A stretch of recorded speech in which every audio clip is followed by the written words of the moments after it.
Hello? Oh. Hey guys, we're gonna start. I think everybody here is super shy because the entire first row is empty. Can you guys move up a little bit, please? Come on. Anybody? Yes, thank you, thank you. Who else wants to join him?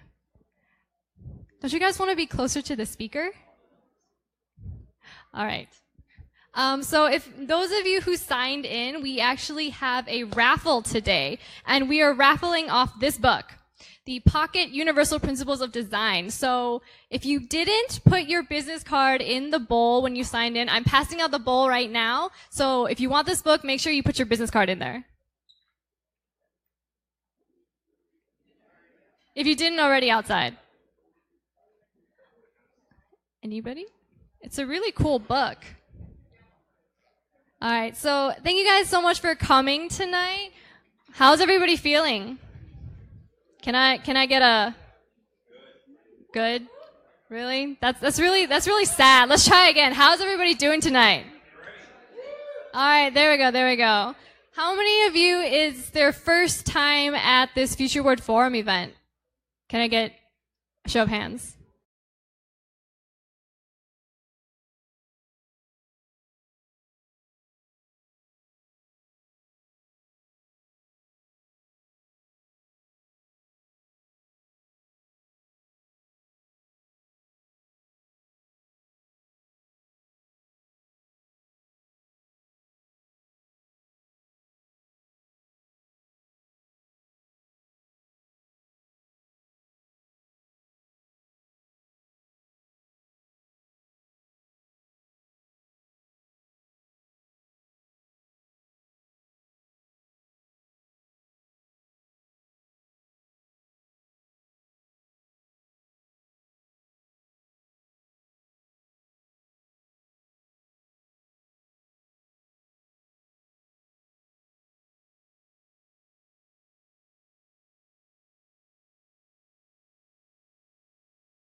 So thanks for coming out tonight. My name is Karen Lin. I'm a UX and innovation coach.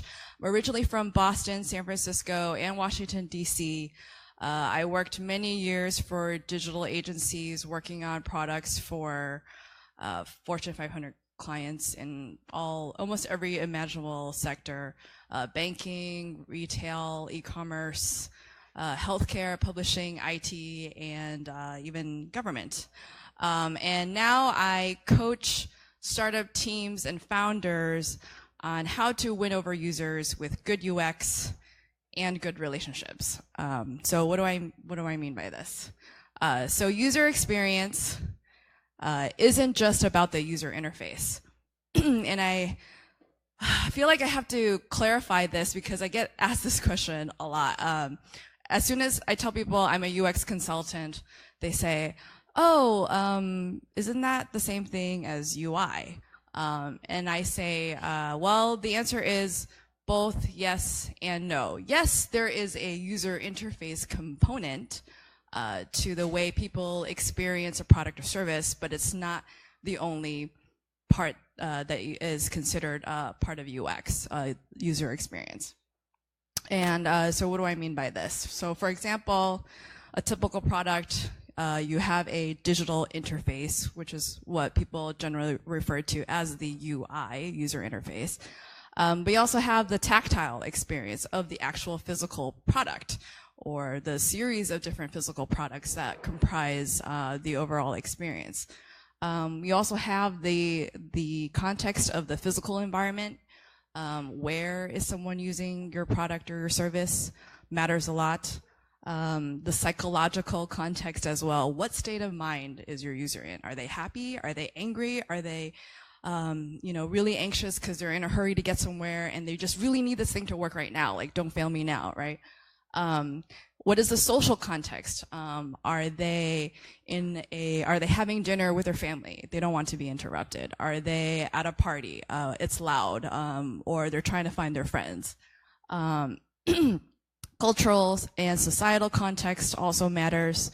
Are there certain rules in terms of how people are expected to behave in certain situations? In the workplace, there's a workplace culture. When you're not at work, in a more relaxed setting, maybe there's a different culture there. And then there's also a spiritual context. And this is getting a little, well, if you think about the human experience, there is also a spiritual experience to what it is that informs the way we might use a product or service. And the interesting thing about spiritual context is that when a company is doing something right, like that, something that's really right, you'll know this because people will say, wow, it's like you read my mind, like you know me, like you anticipated what I need. And that's how you know you've won people over. So my point here is context makes for intuitive design. So the better you understand the context in which people are using your product or service, the higher the chances of someone saying like, oh wow, like, it's like magic. It's almost like magic, right? Like the way the product or service can anticipate what it is that I want.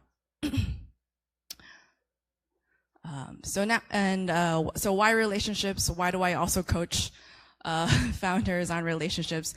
Because relationships are hard, especially if you're building a relationship from scratch, which in many cases founders are doing for, they're trying to get users, they're trying to get customers. And once you've built a relationship, they're also difficult to manage, especially when something goes wrong. What do you do? How do you respond to people? There's a server crash, everything went down, and that ruined a lot of people's day. How do you build that trust back? So here's you. You have your users and your customers, so you have relationships there. But it's not just this, right? There's more. There are more relationships to who you are. You have a relationship with your team members, your founders, your co-founders, your hires, your partners or your vendors. You have to think about your relationship with them. You have a relationship with investors and other stakeholders. If you work for a company, maybe you have to report up to a manager or to the CEO level.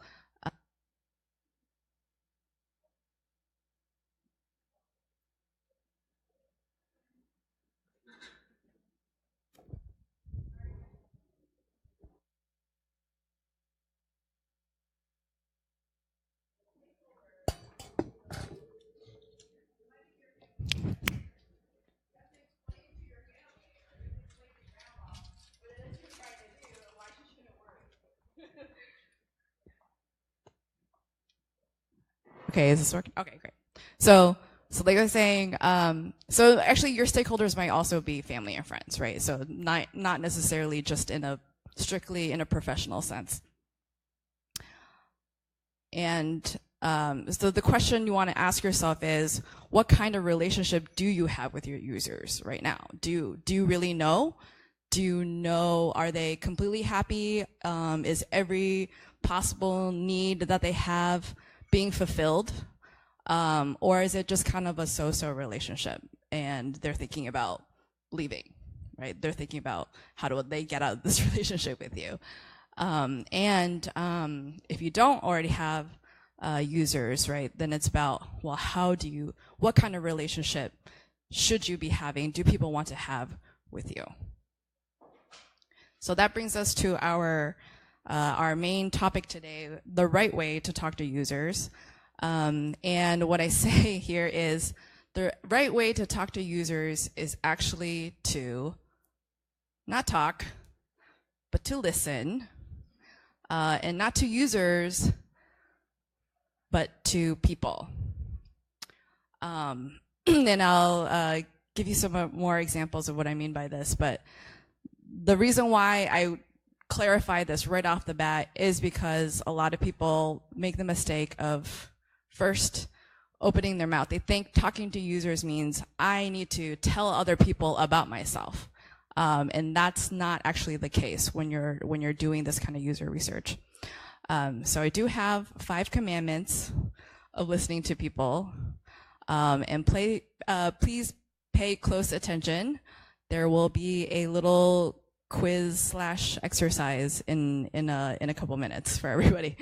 Okay, so number 1 commandment: do not pitch. How many founders? Any founders in the room? Anyone, or entrepreneurs working on their own product? Okay, cool. A good number. This is actually very difficult for founders, I find, specifically, because it's hard to switch off pitch mode. You're talking to investors, or potential investors, you're talking to potential hires, you're talking to, potential partners or vendors, and you're constantly explaining what it is you're trying to do to other people. But when it comes to talking to people or listening to people, you have to turn that off. You have to remember, okay, it's not about me, it's about them. I need to understand where they're coming from. Okay. Second one, do not poll. What I mean by this is, the last time I gave this talk, I realized that a lot of people were asking questions of like, well, how do I know I've talked to the right number, the right amount of people, or what do I do when someone says, they kind of like this or they don't, like, what do I do with that feedback? So what I mean by do not poll is, it's not about, a magic formula or magic number that you're supposed to hit in terms of, the number of yeses that I get from people or the number of no's that I get from people, and then I make a decision based off of that. The purpose of meeting with someone face to face or getting them on the phone one-on-one is not to ask a yes or no question, like, will you buy this right now? So it's about getting to know them. Where are they coming from? What are their current behaviors and expectations? Are they happy with what their current solution is, right? Which may be anything to do with your company or your product. So it's not about doing a one-to-one poll.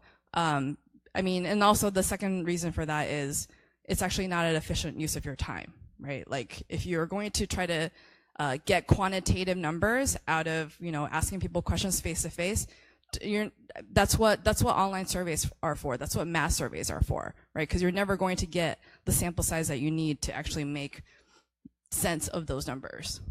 So it's not about polling. Number 3, when you're talking to people, do not lead. And what I mean by this, or what we mean by this in UX or psychology terminology is, when you're talking to someone, let's say you find out, hey, this person's mentioned that their favorite color is green. You don't then say later in the conversation and go, oh, well, because you said your favorite color is green, so that must mean that you want the option to have to change the background of your home screen or your dashboard to the color green because you said, right? So it's not about taking what people said and then making assumptions on their behalf, and it's not about putting words in their mouth.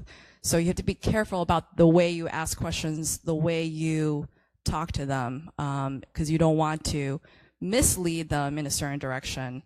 That's not actually the case. Number 4, do not jump to conclusions. This is very, very tempting. As soon as people, I guess it's tempting for a lot of people because if you're not used to engaging people and having these conversations, right? When you do start talking to people, you might be like, oh, I've talked to 5 people this week. And 3 out of the 5 said they all wish, there was this feature that I don't already have. Like, oh, 3 out of 5 people said that. Like, oh, that's the majority, right? So no, it's not the majority. That does not mean that you need to go and build this feature because 3 out of the 5 people you talked to this week said they want it. So there is a tendency to want to kind of extrapolate what you hear out of the interviews and kind of think like, oh yeah, that's what I need to go do. It's not to say that, you know, what people are asking for is completely wrong. You still need to do a lot more work to validate whether or not those, you know, that suggestion is even worth building for you as a business and for other users at a bigger population level. So number 5, do not accept affirmation as validation. And what I mean by this is, I've heard from founders who say, oh, you know, I've tried talking to users, but like the feedback is just kind of like, you know, they say like, oh yeah, like I like this, or yeah, this seems pretty cool. It's kind of lukewarm feedback, right? No one's really saying, you know, that that you know, this is really critical or important for them. But you're not really sure, but you might get the sense that like, oh, well, it's positive feedback, so that must mean I need to keep moving forward, right? That must mean something. I'm here to tell you that that does not mean anything other than people are trying to be nice, right? Especially if you're interviewing, if you're doing the family friends method of interviewing, you know, people are being like, oh, this is a really good idea because I support you. I care about you as a person. That's what they're really just affirming you, right? Or if you have a good cause to what it is you're doing in like the social sense. People will be like, oh yeah, that's a really great idea. I totally support it. It's wonderful you're doing this. That might sound like validation in some ways, but it's not. It's still not. So what is an example of true validation? It's this. It's when you hear people say this. Oh my goodness, I need this right now. How much is it, and how can I get it tomorrow? Do you hear the difference between the affirmation and the validation? The validation is, I need this right now, like give it to me. Like I need it and I'm willing to pay for it. So there is a very big difference there to be aware of. So if you're not getting the real validation type of responses yet, then you still have a lot more work to do. Okay, so now for the quiz/exercise part, I want everyone to stand up. Pick a partner, someone you do not know. Introduce yourselves.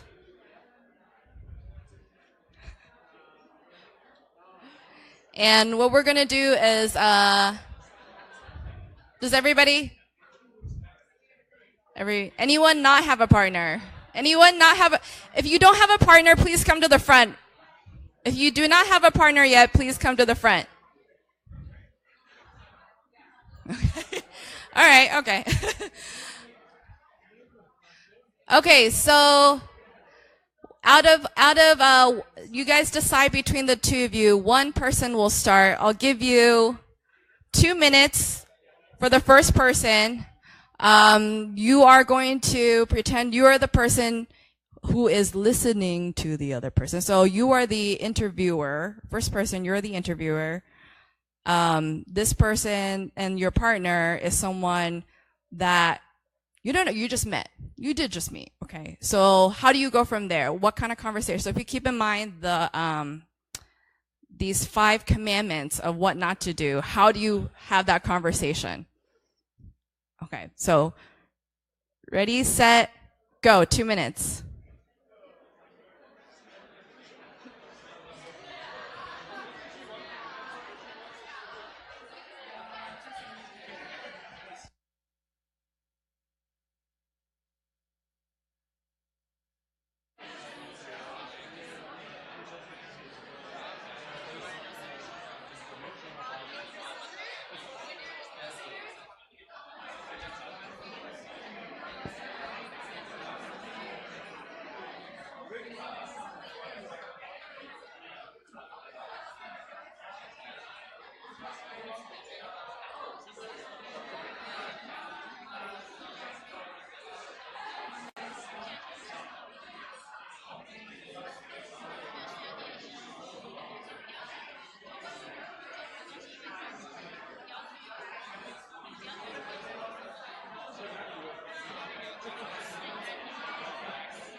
10, 9, 8, 7, 6, 5, 4, 3, 2, 1. Okay, stop.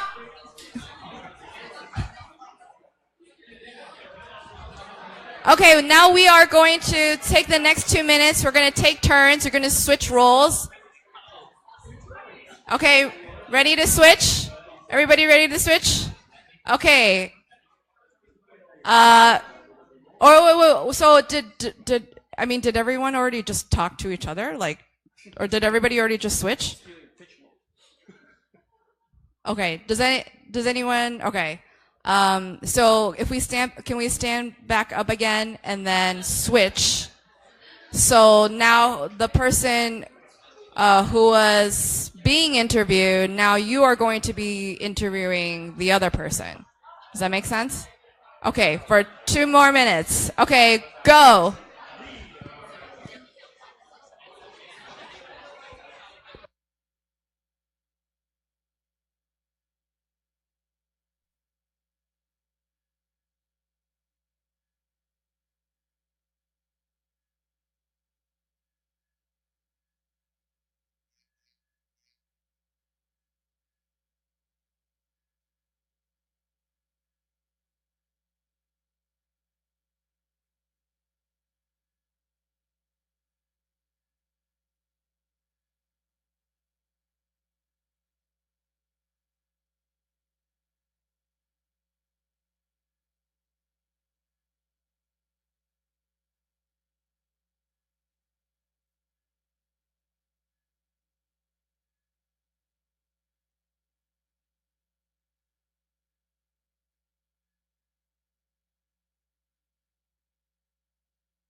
Okay, 10, 9, 8, 7, 6, 5, 4, 3, 2, 1, and that's a wrap. All right, everybody sit back down and listen to me talk again.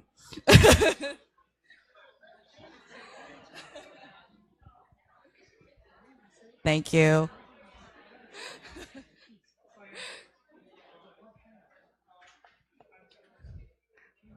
Okay, actually, I want to know, like, how did that go? Like, anyone want to share something that they found surprising or they learned about the interaction that they didn't expect to, or did it go exactly like you thought it would? Anyone?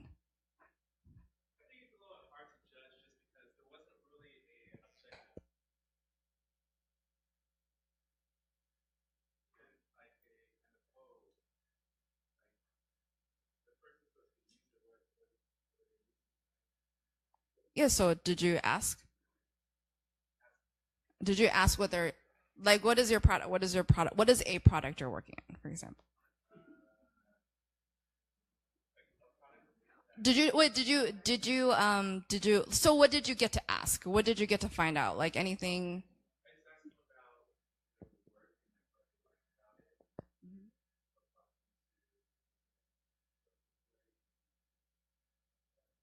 Okay, okay. And was there anything surprising about or interesting that you learned from the other person? I know it was like really quick. I'm just wondering if there's anything. Oh.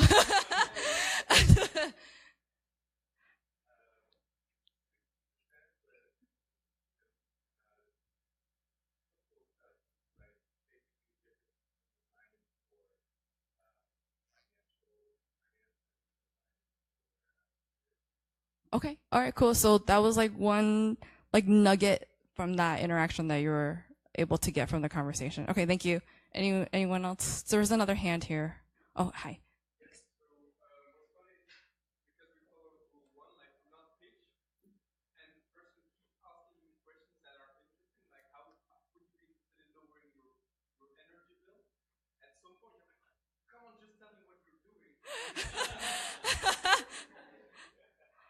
Oh, interesting. Okay.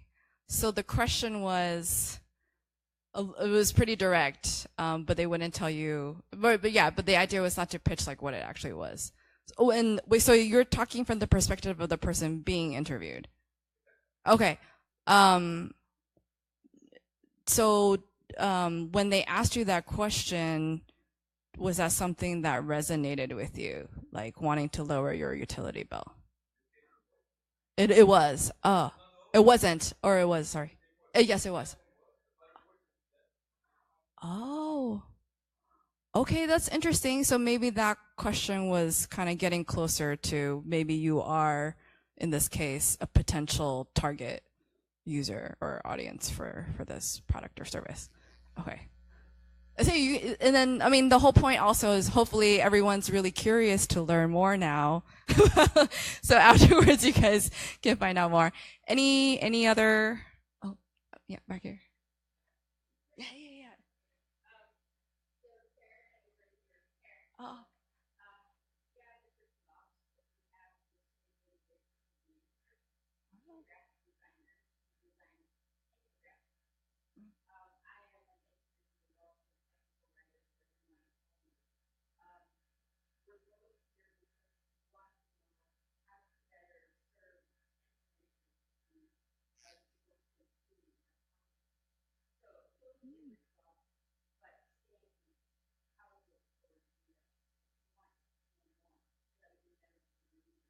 okay, cool. Okay, great. Thank you. Thank you. Okay. So like I said, hopefully that was like a good warm up for if you've never ever tried to just like talk to somebody, a stranger, and learn about where they're coming from. So please keep it up. Good job, everybody. Okay. So next, um, so I have this new framework I want to test out on everyone. Okay, and so some of the questions that I heard and the feedback from this exercise was, well, how do I really know, the questions, what questions to ask, and how do you kind of continue the conversation? So there is actually a what I'm going to call a trade secret to doing UX research and to doing user interviews. And it's actually about everything you need to do before you start to talk to someone. Okay, so is everyone ready for my trade secret? Okay. Okay, so does this look familiar to everyone? Okay, AEIOU. Okay. But we're going to flip the O and the E. So it's AOIEU. Okay. Is everybody still with me? Okay. All right. I know it's getting late. Okay, so this is just a mnemonic that I'm hoping will help people remember my steps for you. Okay, so A, admit. First step to talking to users is to admit that you do not have all the answers. And this is actually, I find is very difficult for people to admit when they are actually quite intelligent and they pride themselves on their intelligence.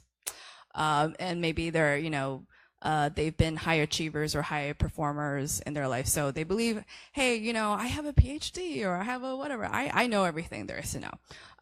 No one knows everything there is to know. And that is exactly why we have to talk to people. Oh, observe.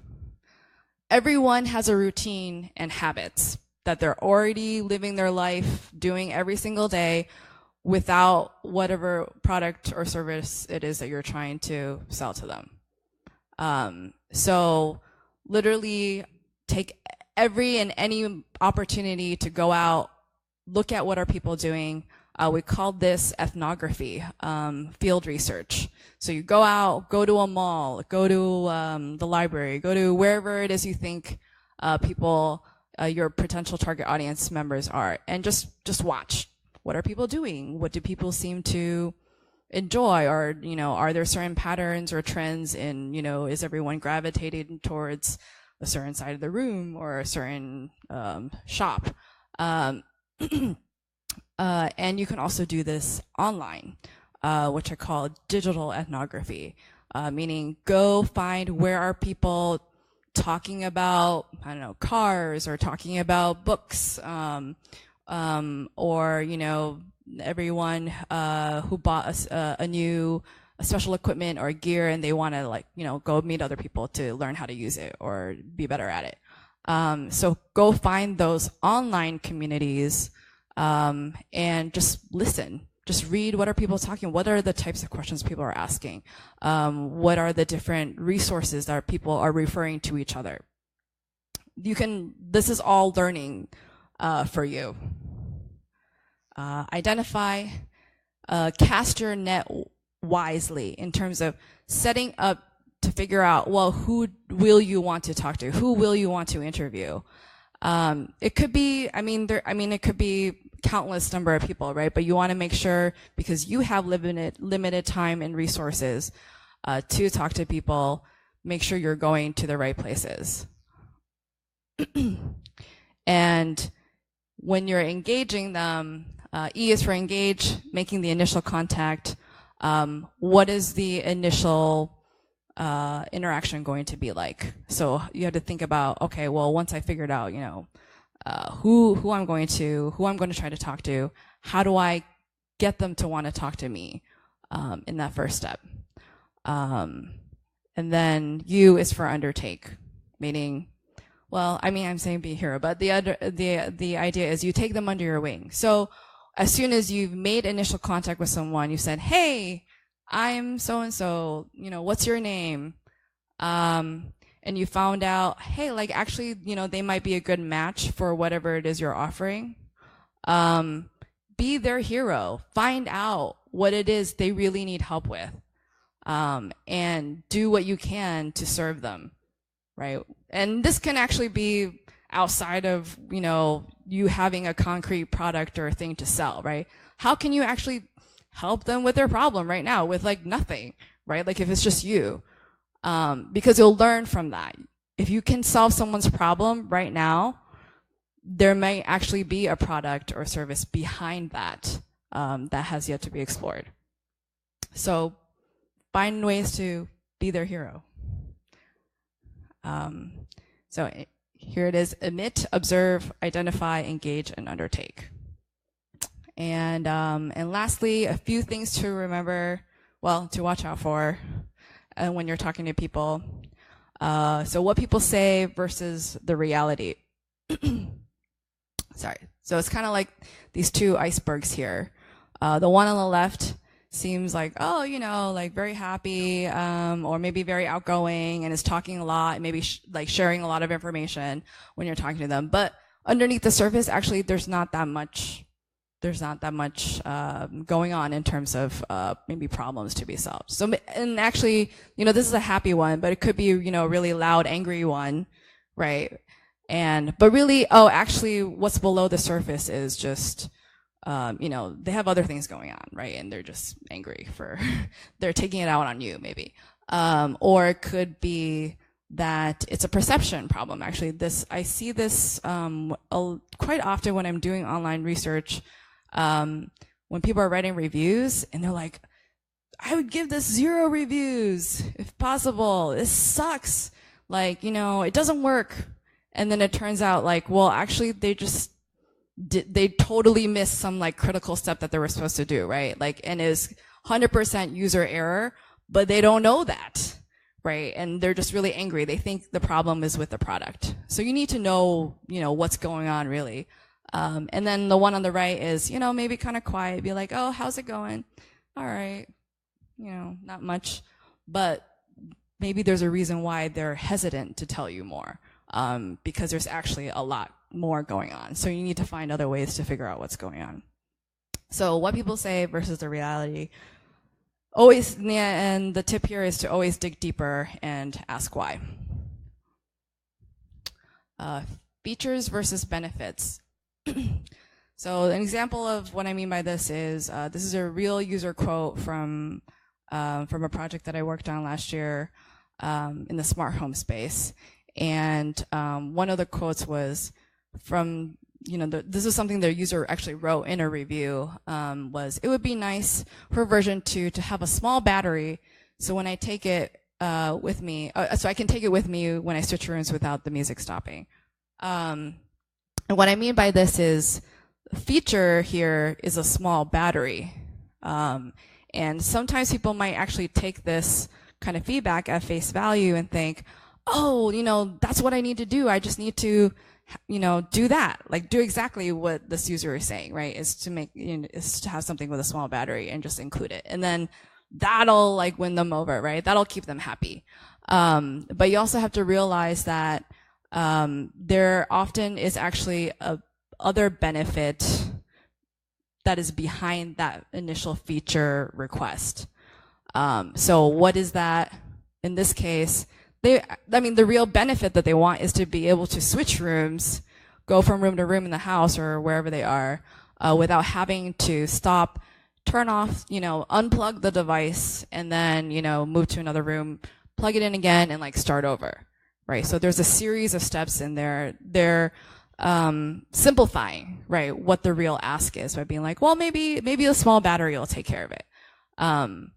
But actually, oftentimes when you're getting feedback from people, they just stop here. They just stop at small. Yeah, I think you should just add a small battery. They don't tell you why, right? But that's your job then to find out why. It's like, well, what makes you say a small battery? And what do you mean by small? Right? Because you mean like small, like teeny tiny small, or like, so there's always look for the benefits, look for the true unmet need when you're hearing feedback from people. Bias is impossible to avoid. This is my last tip for you guys. And I'm making a point to tell everyone here because I found out from a friend who was taking an online product management course that included how to do user interviews that they said when it came to user interviews, they said, avoid bias when you're doing user interviews. I'm like, well, as long as you are human and the person you're talking to is also a human, there is going to be bias, right? So it's not possible to completely avoid bias. And just to give an example, if you go onto Wikipedia and look at the list of cognitive biases, there's actually over 100 here. If you look at this list, it's from this screenshot is just from A to C. So there's the rest of the alphabet that's not included here. So you can imagine there's quite a lot. The only thing you can do is be aware of them, kind of study up on these, be aware of them, and try to keep them in check.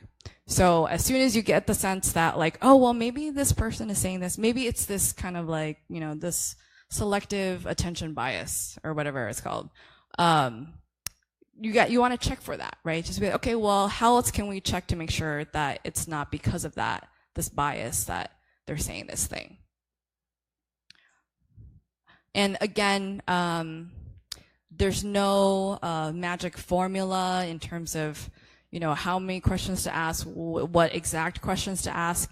It's all about how do you try to get at the problem that the user is facing from all possible different angles.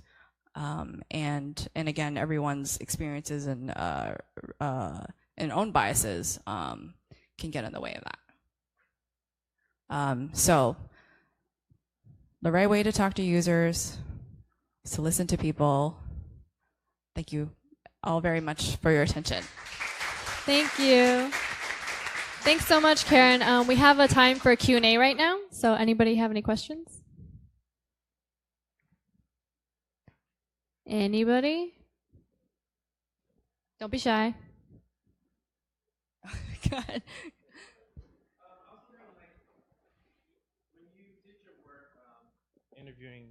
When you did your work interviewing people, like usually you guys didn't have a time limit on things? There's always a time limit. What do you mean? Okay. No, sorry. What do you mean by that? I was just wondering because it's kind of like you want to bring out something from that person that's useful in the end, right? But you can't really, I guess, just keep asking questions all over the place, right? So then it's kind of like, are there ways that you think you can kind of lead a person to kind of, without leading and without pitching, right? Or is there some kind of like, so for example, like other people I've listened to, they always talk about like trying to find the emotion, right? Like if you find a moment of emotion, always try and nail down into it, right? Or something like that. Like, I don't know, do you have like any kind of advice that when you're kind of like listening to somebody, like where are the places that you really want to focus? So it's kind of a question of, well, to me, this is a question of priority. Like, how do you prioritize, right? Because there is limited time. So two parts to my answer to that question. One is do your homework before you start talking to people, like doing the actual, the more formal interviews. And that involves what I was saying earlier about observing. So do your homework before you take someone else's time and, take the time to set up those interviews. You go out, you look at what are people doing. You need to decide for yourself, right? Like what the trends are. Like, is there a pattern? Is there a trend there, right? Is this problem, a big enough of a problem based off what you've observed at more of a population level? So like in the field, doing the real research in the field, but also online when you're looking at groups of people, groups and groups of people online. Like, what are people talking about, and what are the problems seem like they're at? Because then you can take that information with you, and once you've identified the right people to talk to, when you're having that conversation with them, it's another way for you to check, right? Be like, okay, well, I have these hypotheses from what I've observed in the field, online, in terms of what might be actually like really big problems. Check. Then this is your opportunity to check with members of those groups. Does that? Wait, sorry. That was sorry. That was part one, and then and then part two. So. But yes, but there is a timeline. So the key is, how do you maximize the time that you do have with that person when you are doing the one-on-one interviews? And you also have to recognize there might not be a definitive answer at when the hour is up or whatever. But that's why you kind of have to keep kind of checking and going back and forth and being like, okay, well, now maybe we try exploring here, because likely you're going to learn something new from each interaction that you can then also take and do the reverse, go online and see like, oh, well, what's there? They mentioned this, YouTube channel. They mentioned this, online forum that I hadn't heard of. And then you do more research. And then, so it's iterative itself as well, the research process.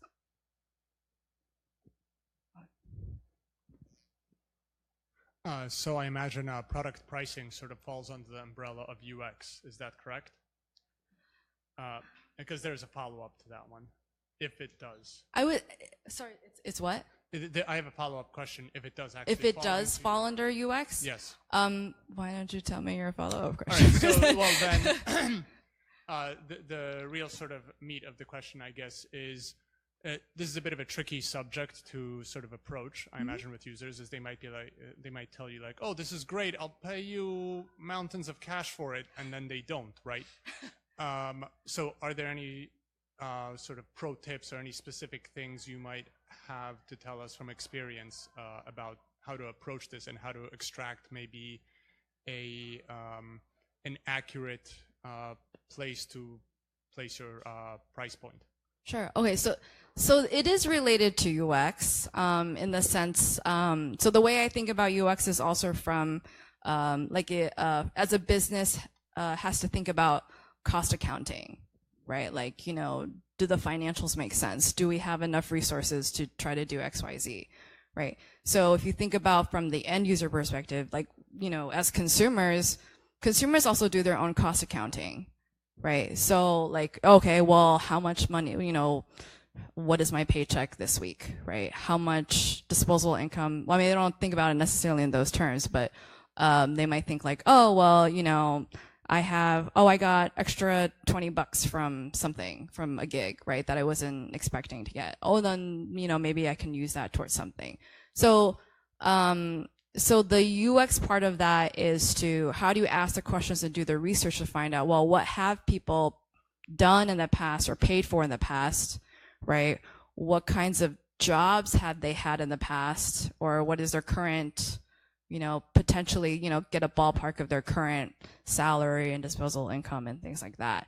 So there are questions you can ask and kind of also observational research you can do to try to understand like, oh, well, this person, I don't know, they have really, they have like the really cool or the newest, latest limited edition, whatever Air Force ones or whatever, right? And you're making an observation of an actual behavior, right? There is evidence that they've somehow purchased or acquired, this nice swanky pair of sneakers at some point.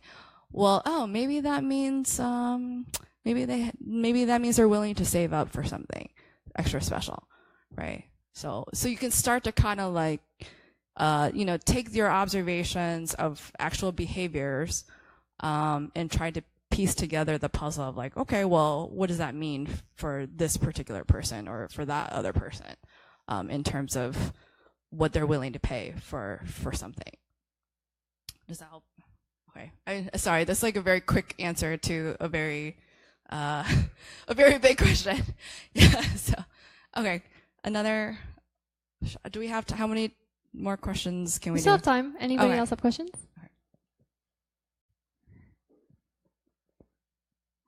Hi, I'm more curious that during your experience, and do you have any interview that the users really surprised you? Like, what kind of situation or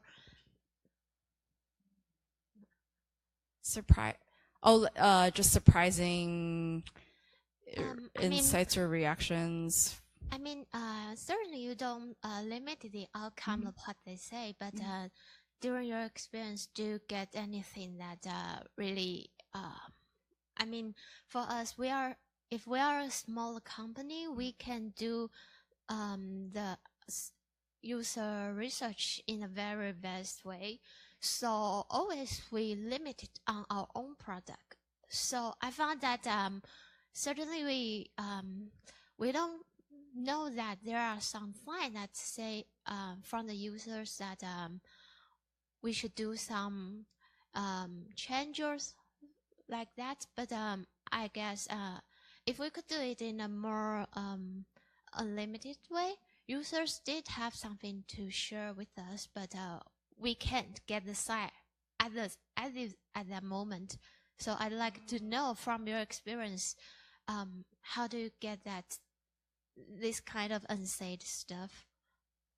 Maybe your question sounds a little related to the first question of there's limited time.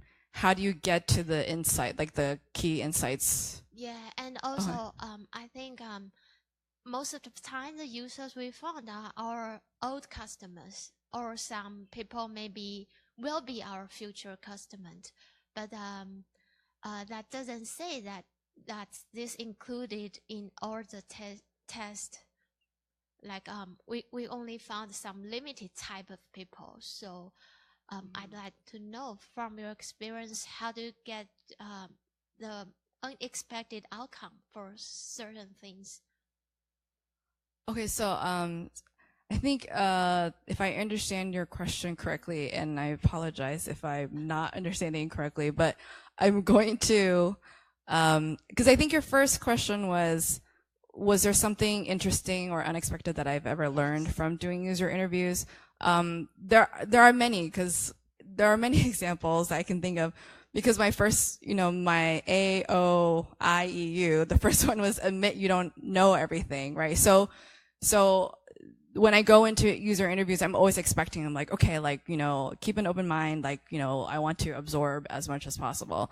But one good example that was early on in my career, of a surprising insight was a product for doing online continuing medical education for doctors, like healthcare professionals. So healthcare professionals in the US, every couple of years, they have to take extra courses to get credit to be able to, continue to practice. And our client was a company that was developing material online for them to go and take those classes. It's like some quiz or something to a test to make sure that they actually retain the information, and then that way they can get the certification for those credits.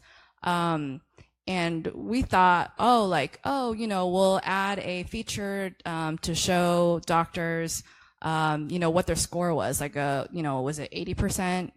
100% right, 80% right, or whatever, or versus just a pass-fail, because it's actually just a pass-fail if you actually think to get the credit. And the thinking was like, oh, doctors are really competitive, right? Like they're high-achieving people. They had to go to med school. They're like competitive in nature. They must want to know what their score is, right? So we're going to add this feature. And then when we actually talked to doctors, they were like, no, I don't have time for this. Like, I just want to pass. Like, I don't even care if it's like I only passed a little bit. Like, I just need to pass and move on, right? So to us, it was a surprising insight, because we were like, oh, we had this assumption about them, right? And that led to us thinking like, oh, we should have this feature for them, right? It's going to make them happy. But in reality, it's just like they didn't care. Like, they didn't even notice, because that's not what mattered. But in terms of limited time and kind of like what I was saying earlier, again, it is about doing your homework. You do also have to do everything you can to try to find the right people to talk to, which also, is an effort itself. And during the interviews, I'm not sure if if your clients are, there could be a cultural reasons also, right, for not wanting to share. Because I did some interviews with Taiwan people, and I found it was actually, I think maybe I'm not used to it, or actually I found it very difficult to get people to tell me what they were really thinking. So anyway, that was just an observation that I made. So it could also be cultural for some reason, right? Like the context of why you're doing the interview, right? Does it feel too formal?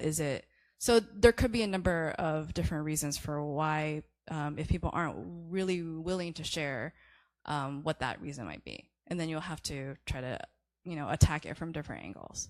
But we can talk more about the specifics in your situation after. Hi. Okay, maybe one last question.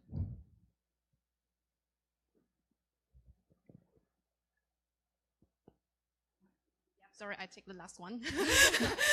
Okay, two last questions. This lady in over there. Okay. And honestly, I have 3 sub questions. It's really, really short. Okay, the first one: how do you train yourself to be open to the new context? Because for the UX designers, and you have to meet new people and new contexts, and this context reference new questions or new problems.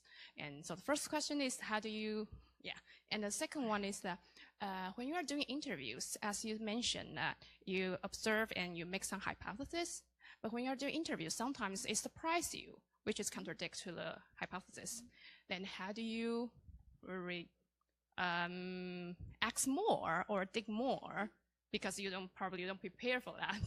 Yeah, this is the second question. And the third one is that people usually ask the 5W and 1H questions, the why, how, whatever. But that doesn't really attack to the point when people answer these kind of questions. How do you, or do you have any technique to reframe the question to ask the below the iceberg questions, the behavior stuff? Okay, sure. So that's a really good question. I've been asking myself this question, like, what is my own algorithm, I guess, for knowing what questions to ask and how do you navigate the conversation?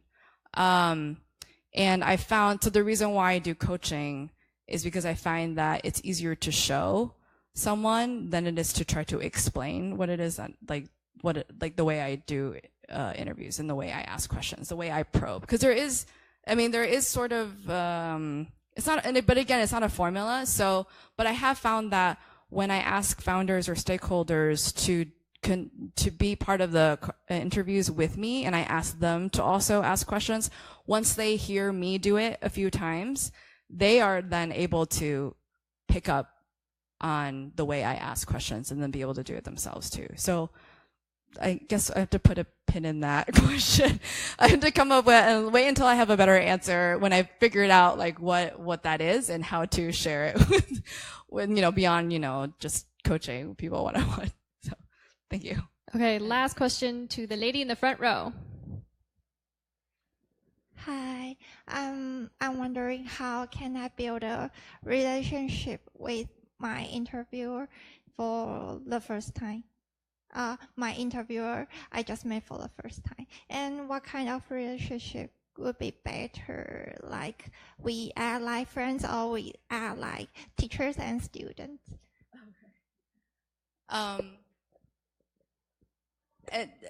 It depends. I mean, it depends on a lot of things, right? Like, is it a social setting you're meeting someone?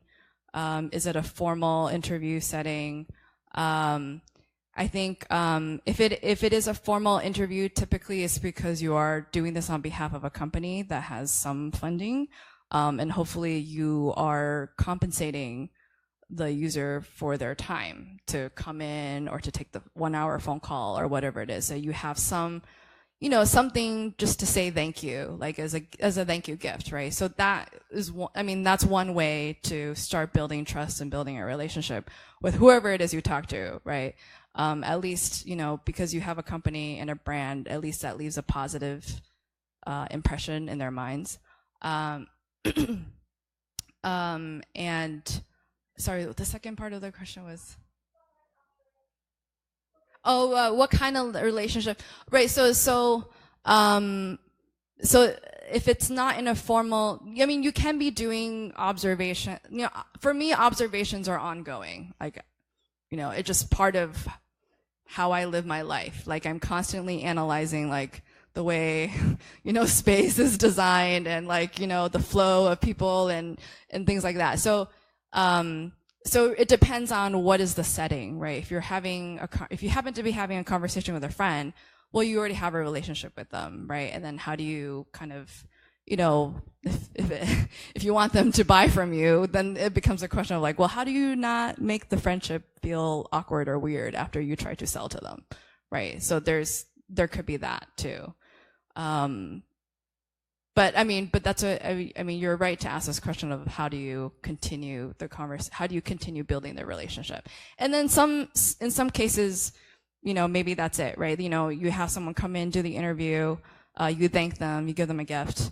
But maybe they're not the right, target that you want to focus on, right? And then, so it's kind of on pause, right? That relationship is on pause. So it depends on, it depends on many things, like your goals for them, their goals for you, has to be mutual and stuff like that. But thank you for your questions. So okay. Thank you everybody. Shall we do the raffle? Yeah, oh yes, yeah. Oh wait, okay. Raffle time.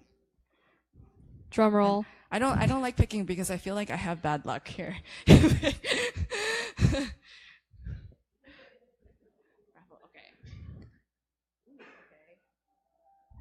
Who is Dr. Wolfgang? I'm not gonna pronounce this. Oh, Schlesinger. Oh, okay, it's you, sir. You are a lucky winner. Round of applause. Yeah. Here you go. Thank you. Thank you. Thank you, so everybody. much. Let's give Karen another round of applause. Enjoy the rest of your evening.